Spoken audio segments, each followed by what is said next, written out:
Mesdames, Messieurs, bonsoir et merci de me recevoir chez vous. Voici les titres de cette édition en Guinée. Le certificat d'études élémentaires session 2025 a été officiellement lancé hier jeudi 12 juin 2025.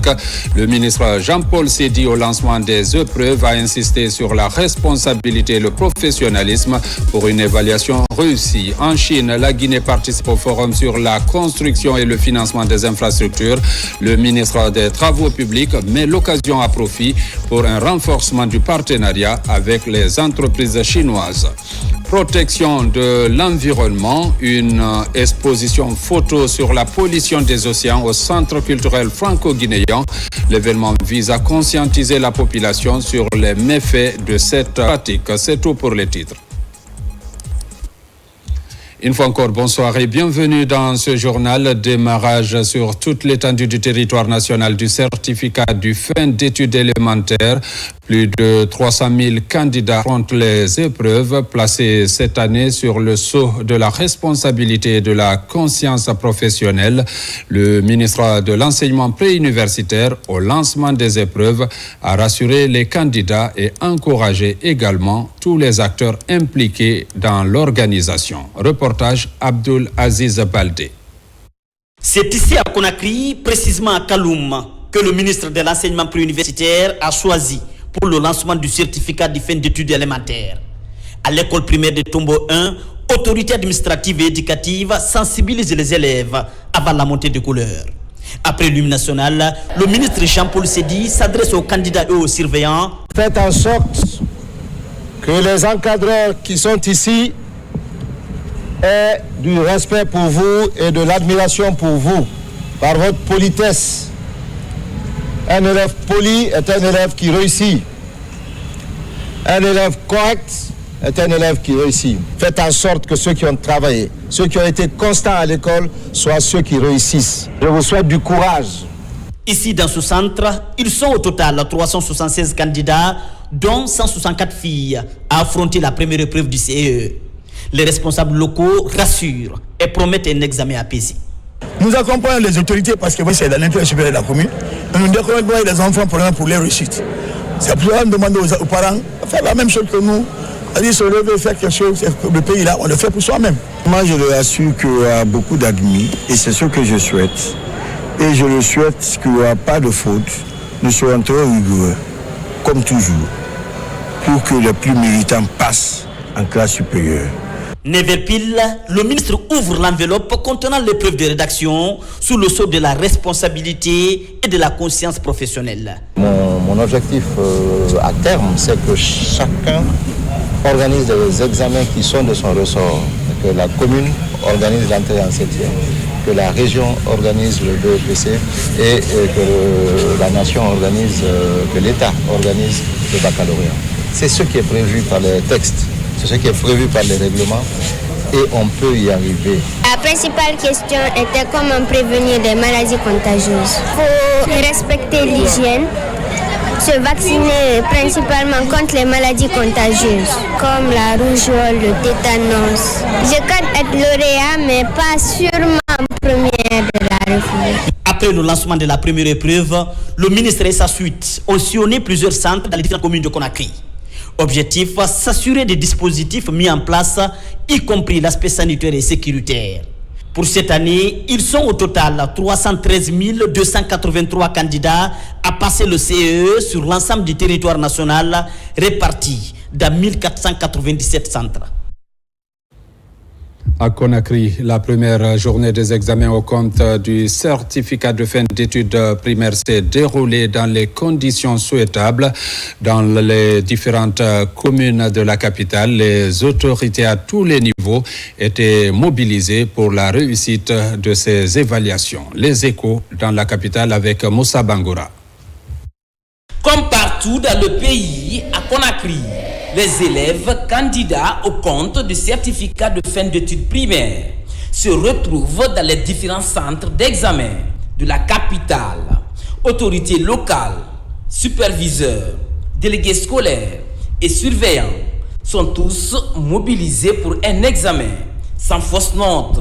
Nous avons lancé le sujet avec le plus grand respect, tout en respectant les dispositions prises par le département. Le ministre a insisté au sens de responsabilité de tous les acteurs impliqués. Et pour que chacun fasse ce qu'il doit faire. Ce que je vais conseiller dans les différents centres, c'est ne pas porter les téléphones puisque ça peut porter préjudice à tout ce qu'on a établi comme effort et compromis. Avec un total de 175 centres d'examen, cette année, ces candidats sont au nombre de 73 841, dont 38 596 filles pour l'enseignement général, y compris le franco-arabe pour la ville de Conakry. C'est par l'épreuve de rédaction que ces évaluations ont débuté. En tant qu'élève de 6e, les sujets, tout ce qui viendra, forcément on verra quelque chose. Du coup, ce qui est au tableau, je ne dirais pas que je ne peux pas le faire, mais je ferai quelque chose. Ça s'est bien passé, la première épreuve est terminée. Nous sommes à la fin de la deuxième épreuve ici. Pour la journée d'aujourd'hui, nous avons 3 épreuves à faire. Partout, des conseils ont été prodigués aux candidats. À l'ère de la refondation, seul le mérite sera célébré. Éviter la fraude, je leur ai dit d'être aussi serein, ne pas se mettre sous l'effet de la peur. Bonne chance. C'est vrai, il ne faut pas toujours s'asseoir et compter sur la chance. Mais les préparatifs effectués par les uns et les autres, bien entendu, avec l'accompagnement de tout le système, permettra de tirer les leçons. Pour cette première journée, aucune irrégularité n'est signalée. Tout se passe dans la sérénité, comme souhaité par les autorités en charge du système éducatif guinéen. Dans les régions de l'intérieur, les autorités étaient également mobilisées. Cet examen a été marqué par le rappel des consignes, ceci pour éviter les dysfonctionnements. Le tour d'horizon dans l'arrière-pays avec Lancé Kamisoko. Comme à l'accoutumée, le certificat d'études élémentaires ouvre le bal des examens nationaux, session 2025 en République de Guinée. Dans la capitale forestière Zérékoré, l'établissement historique Mamadou Konaté accueille le cérémonial de lancement des épreuves en présence du ministre Félix Lama. On ne vous donnera que des sujets que vous avez déjà traités en classe. C'est pourquoi il faut que vous soyez tranquille. Vous ne devez pas être effrayé par ces épreuves. Vous ne devez pas être effrayé par les examens. Pour garantir un bon déroulement des examens nationaux, toutes les dispositions nécessaires sont prises, rassurent les autorités éducatives de la région. Au niveau de la région, pour l'examen d'entrée en 7e année, nous avons globalement 40 916 candidats, dont 17 377 filles, répartis dans 158 centres. Et ces candidats vont occuper 1366 salles. Dans les préfectures de Massanta et de Lola, la même sérénité se dégage dans l'organisation des différents examens nationaux de cette année. C'est une marque de satisfaction, de confiance totale. Et on prie que ça se passe comme ça dans tous les centres, dans toutes les préfectures. Et nous comptons entièrement sur vous. Parce que là, il faut savoir que nous sommes des candidats moraux. Aujourd'hui, tout est calme, les enfants sont en confiance. Comme le ministre l'a dit, on va dédramatiser et se dédramatiser. Autrefois, c'était toute une armada, mais aujourd'hui, c'est une ouverture des premières épreuves qui s'est passée dans le calme, la quiétude et la transparence. Dans le Sankaran, les autorités administratives et éducatives se sont donné rendez-vous au lycée Gamal Abdel Nasser pour l'ouverture solennelle de ce premier examen de l'année 2025 en Guinée.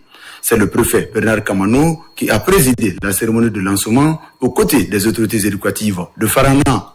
À l'examen d'entrée en 7e, nous avons dans la région de Farana 22 000 candidats, dont 9 000 filles pour 128 centres.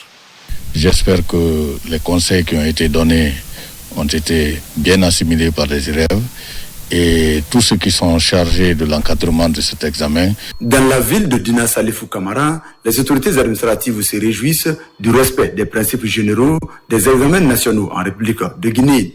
Un moment solennel pour Alceli Kamara de rappeler l'importance de la transparence avant, pendant et après les épreuves. Avant notre arrivée, je crois que tout a été mis en place. Que ce soit des surveillants, des enfants, ils sont tous en classe. et l'enveloppe a été ouverte devant tout le monde. Et le constat, vraiment, elle est bien parce que les conditions à laquelle où les élèves sont assis, vraiment, c'est ce qui est sous les normes. Et les enfants aussi ne sont pas stressés. De Forokaria à Kindia, aucune fausse note n'est enregistrée en cette première journée du certificat d'études élémentaires. Nous avons exhorté les enfants au travail,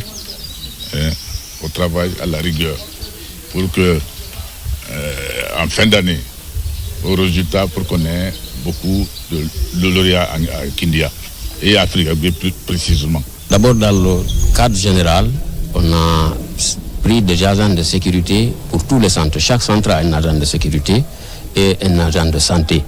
Et on a deux surveillants par salle. Et cette année, il y a même une brigade mobile qui est désignée en cas d'incident quelque part pour que ces gens-là puissent se rendre sur les lieux et intervenir rapidement. Avant le démarrage des épreuves ce matin à Zérékoré, le ministre Félix Lama a sillonné quelques centres d'examen dans la capitale forestière. Il a ainsi prodigué des conseils aux candidats à l'école primaire du camp Béanzin et au lycée Alfaya Diallo. Le suivi de la mise en œuvre des actions du Forum Chine-Afrique se poursuit. À l'occasion, le ministre de la Coopération internationale a rencontré plusieurs entreprises chinoises évoluant en Guinée. Les débats sont axés sur le renforcement des liens de coopération existants entre ces sociétés et la République de Guinée. Reportage d'Aouda Tabansila.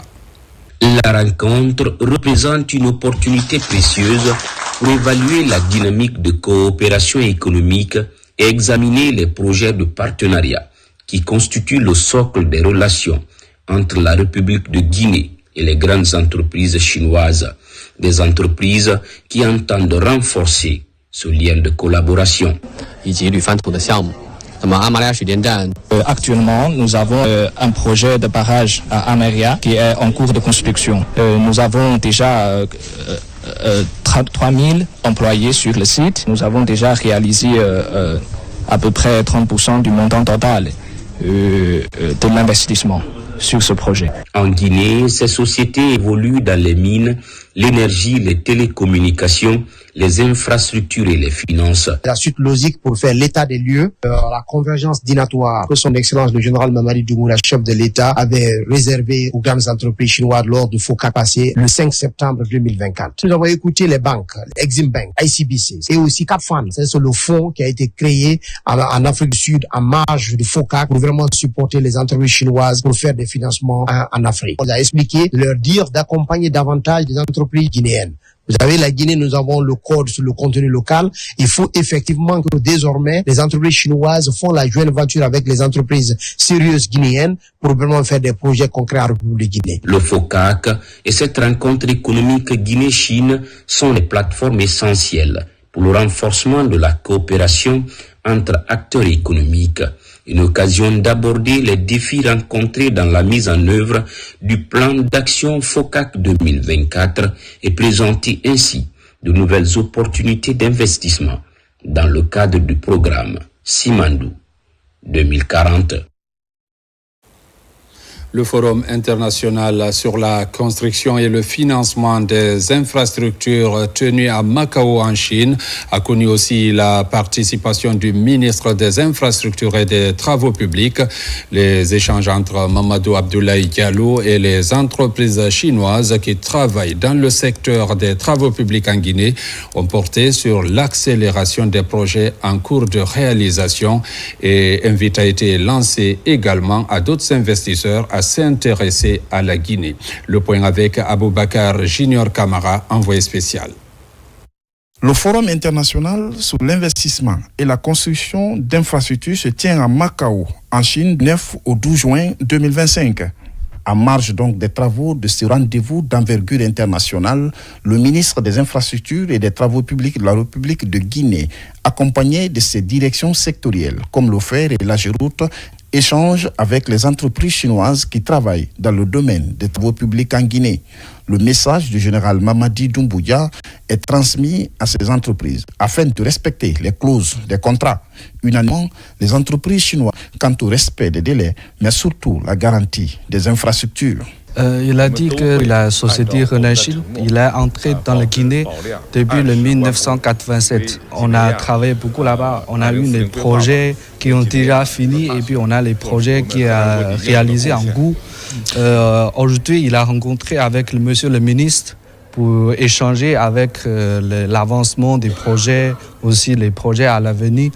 Ils ont promis à monsieur le ministre pour les projets qui sont en cours, on va prendre notre responsabilité pour respecter le délai, aussi la qualité. La Chine est un partenaire de premier plan de la Guinée. C'est pourquoi plusieurs chantiers d'envergure sont confiés aux entreprises chinoises, notamment la construction de l'autoroute 2x2 voies à Kankan par Inachine, la reconstruction de Mamou Labé par CRPC et Inachine, la reconstruction de Mamou Farana par Cibitec, la réhabilitation de Kagbelen Sumba par Cibitec, la construction de l'échangeur de Bambeto par Sino Hydro et très prochainement la construction de l'autoroute 2x2 voies Kagbelen Tanene par CRBC. Tous ces projets constituent aujourd'hui des priorités pour le gouvernement guinéen. La Chine est un partenaire stratégique dans la construction et la modernisation de nos infrastructures. C'était donc naturel que la Guinée envoie une délégation pour faire le point sur le portefeuille de ces projets qui sont en cours. Et ça a permis de rencontrer la plupart de nos partenaires chinois, mais surtout de rencontrer les grands décideurs pour être sûr que non seulement on est dans la bonne dynamique de coopération, qu'on respectera les délais impartis et surtout qu'on verra à la qualité.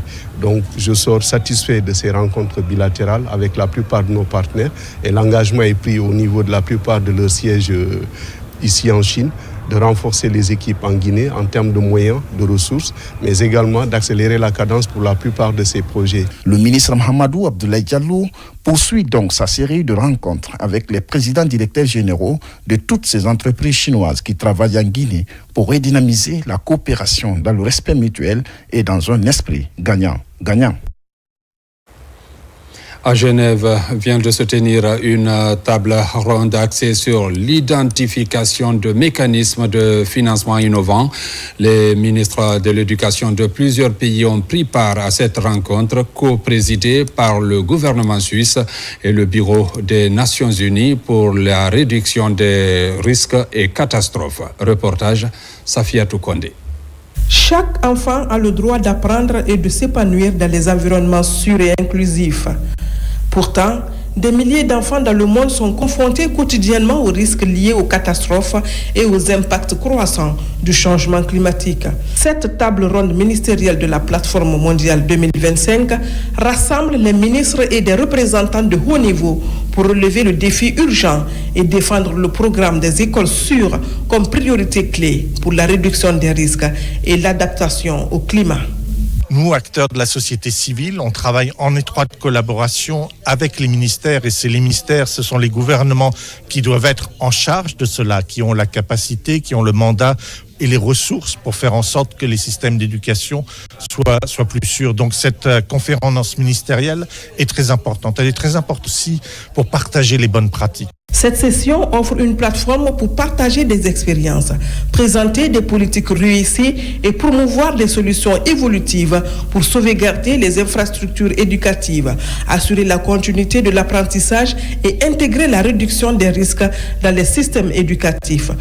Co-présidée par le gouvernement suisse et l'UNDRR, la table ronde encouragera les engagements prospectifs et les actions pratiques pour renforcer la résilience des secteurs éducatifs dans le monde entier. Quand on parle de l'impact des catastrophes, il ne faut pas oublier que les premiers à être touchés, ce sont les enfants. Ils sont aussi les plus vulnérables s'ils ne sont pas équipés. Donc quand on veut que tous les enfants soient à l'école, mais il faut que l'école soit sûre. On ne peut pas avoir des enfants qui vont dans des écoles avec le risque que le toit leur tombe sur la tête. Et nous sommes très satisfaits qu'il y ait eu une rencontre des ministres au sujet des écoles plus sûres. En organisant cette table ronde ministérielle, ils partagent ainsi les expériences et les meilleures pratiques en matière de protection des écoles et des systèmes éducatifs contre les catastrophes et les risques climatiques, mais aussi promouvoir les engagements politiques et financiers en faveur d'infrastructures éducatives et un environnement d'apprentissage sûr. Comment renforcer le partenariat entre les différentes parties intervenant dans la gestion du projet Moimbafing? Le thème était récemment en discussion à Mamou, initié par le ministère de l'Environnement à travers l'Office guinéen des parcs et réserves. Le but est d'améliorer les conditions de vie des populations riveraines. Reportage Mamadou Patebalde, correspondant de la région. Le ministère de l'Environnement et du Développement durable, à travers l'Office guinéen des parcs nationaux et réserves de faune, multiplie les efforts pour assurer une gestion efficace du parc national du Moimbafing. À Mamou, les différentes parties prenantes intervenant dans le paysage du parc national du Moimbafing se concertent autour de la mise en place d'une synergie d'action en vue d'harmoniser les interventions dans le parc. Pour rappel, il y a une multitude d'acteurs qui évoluent dans ce parc. Il y a non seulement les services techniques, des autres secteurs ministériels, notamment l'agriculture, les mines, l'élevage, la pêche, l'hydraulique et aussi les acteurs chargés de conserver ce parc. Mais sans oublier les communautés à la base qui sont les premières bénéficiaires de tout ce que nous aurons comme acquis dans le cadre de la préservation des ressources naturelles dans ce paysage. Il faut aider ces communautés à évoluer. Déjà, nous avons commencé ces concertations. Plusieurs, on est venu concrétiser maintenant en intégrant l'ensemble des acteurs clés qui interviennent dans la zone pour que les préoccupations de tous les projets, de tous les intervenants, de tous les services techniques et les bénéficiaires soient pris en compte dans ce cadre de concertation. Le renforcement de cette collaboration entre l'ensemble des acteurs favorise la mise en place des mécanismes de coordination formalisés, équilibrés et efficaces. Le ministère donc a envisagé à travers cet atelier la mise en place d'une convention cadre entre ces acteurs, entre ces intervenants, afin de voir comment on peut avoir une planification commune et centralisée, des engagements communs, avec des actions différenciées sur le terrain et des actions dont l'impact cumulé positivement accompagner les communautés afin de réduire leur pression sur le bassin, le paysage du Bafim Falémé dans son ensemble et plus particulièrement dans le cœur du massif de Fouta Djallon. Au terme de 3 jours d'intenses travaux, un cadre de concertation a été mis en place. Son objectif est de faciliter une meilleure coordination entre les différents acteurs en vue d'assurer un développement durable des populations vivant le long du parc national du Moimbafing. Des télécommunications, la Guinée et la Sierra Leone viennent de signer une convention dans le domaine de l'Internet. La SOGEB et Leonscom envisagent une interconnexion, ceci pour le bien des populations des deux pays. Reportage Souleymane Diaraya Kamara. Dans un contexte où le numérique s'impose comme un pilier essentiel du développement économique, la Sierra Leone et la Guinée franchissent une étape historique avec la signature de la convention d'interconnexion de backbone entre les opérateurs publics, Leonscom de la Sierra Leone et SOGEB de la Guinée. Cet événement marque une avancée majeure dans la concrétisation de l'accord cadre de partenariat numérique concluant entre les deux pays en novembre 2024. Ce contrat d'interconnexion illustre bien entendu la vision du CNRD sous, n'est-ce pas, le leadership n'est-ce pas, du général d'armée Mamadi Doumbouya, qui a bien voulu faire du numérique un levier du développement socio-économique de la Guinée. Et pour que ce soit une réalité, il a fallu tout d'abord qu'on fasse du numérique un des piliers de vision ciment de 2040. Mais il a fallu aussi que nous développions des initiatives sous-régionales et internationales en matière de télécommunications. En mutualisant leurs infrastructures numériques, la Sierra Leone et la Guinée démontrent une volonté commune d'accélérer l'innovation. Cette initiative ouvre également la voie à une meilleure connectivité rurale, réduisant ainsi la facture numérique et favoriser l'inclusion socio-économique. Vous savez, le troisième pilier du projet Simandou, c'est de développer les infrastructures et le transport. Et dans ce cadre, Ils ont été instruits de faire des actions qui vont dans le sens de unifier nos pays limitrophes avec la Guinée et de faciliter les échanges dans le cadre communautaire, de donner la voix et tout ce qui peut permettre à nos pays de mieux s'intégrer. Et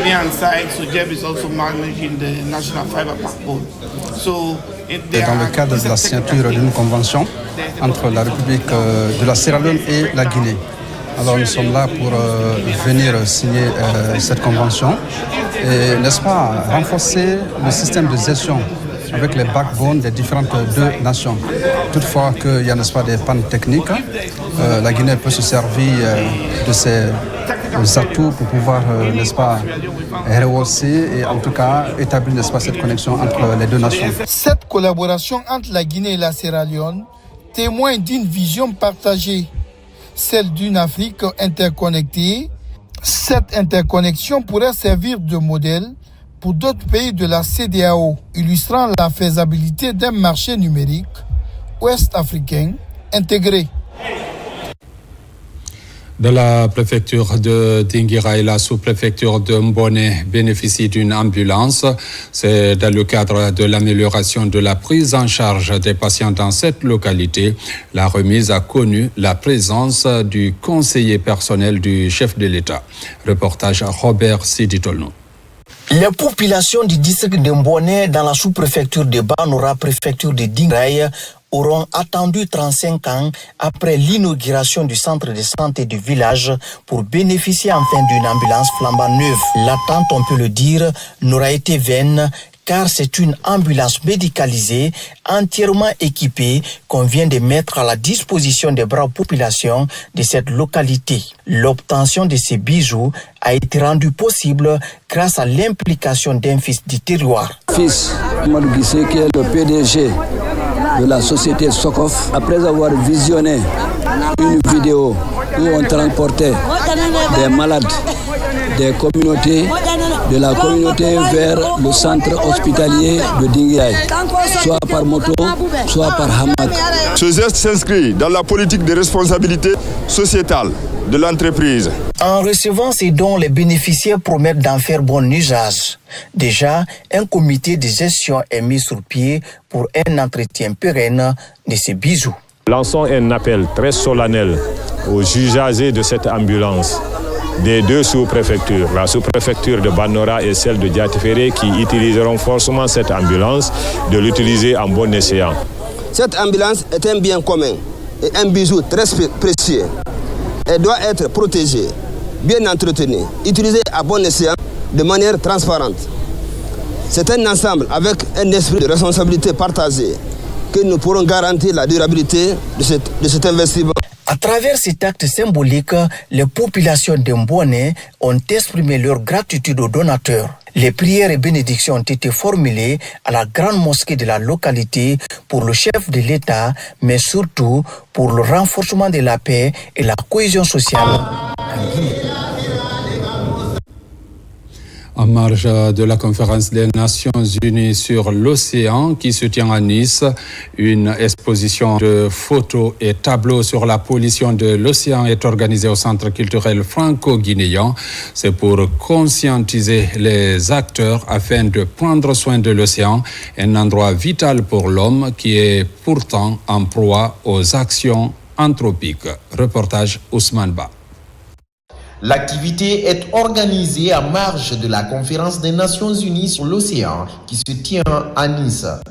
À travers ce panneau explicatif, ces tables photographies, l'on met un accent particulier sur les menaces que subit l'océan. Un projet porté par le photographe Malik Sidibé, l'artiste Queen Rima et le mannequin Mamadou Yaya Diallo. Les articles sont exposés ici au Centre culturel français grâce à un partenariat avec l'ambassade de France en Guinée. Nous, ici à Conakry, on a voulu faire un écho, une résonance de ce plaidoyer, de cette mobilisation de l'ensemble des acteurs pour l'océan. Et donc ce soir, on est au Centre culturel franco-guinéen, on est avec des artistes à qui nous avons passé des commandes pour nous raconter l'océan et pour en quelque sorte illustrer le plaidoyer de cette mobilisation de tous les acteurs pour l'océan. Pour la réalisation de ces œuvres, les artistes ont sillonné certains lieux emblématiques de Conakry, à savoir le port de Boulbiné, la plage de Kamayenne et la plage de Taouya. Les photos sont basées sur l'océan. Ils voulaient que je montre comment l'océan est un peu sale. Il y a beaucoup de plastique dans les océans, c'est très important qu'on travaille pour nettoyer parce qu'on gagne beaucoup de notre oxygène dans l'océan aussi. Et puis notre nourriture, et puis tout ça sort dans les océans, c'est très important. Le message derrière, c'est pour nous rappeler que de protéger l'endroit où on vit, ce n'est pas seulement un devoir de l'écologie, mais c'est aussi un devoir moral de se rappeler qu'on vit dans un endroit qu'on doit toujours protéger. Cette exposition qui reconnaît le lien entre l'océan et la vie humaine s'avère comme un appel à l'unisson pour que l'on fasse de la préservation de l'océan l'affaire de tous. Mesdames, Messieurs, c'est la fin de cette édition. Merci de l'avoir suivi et bonne suite de programmes sur la RTG.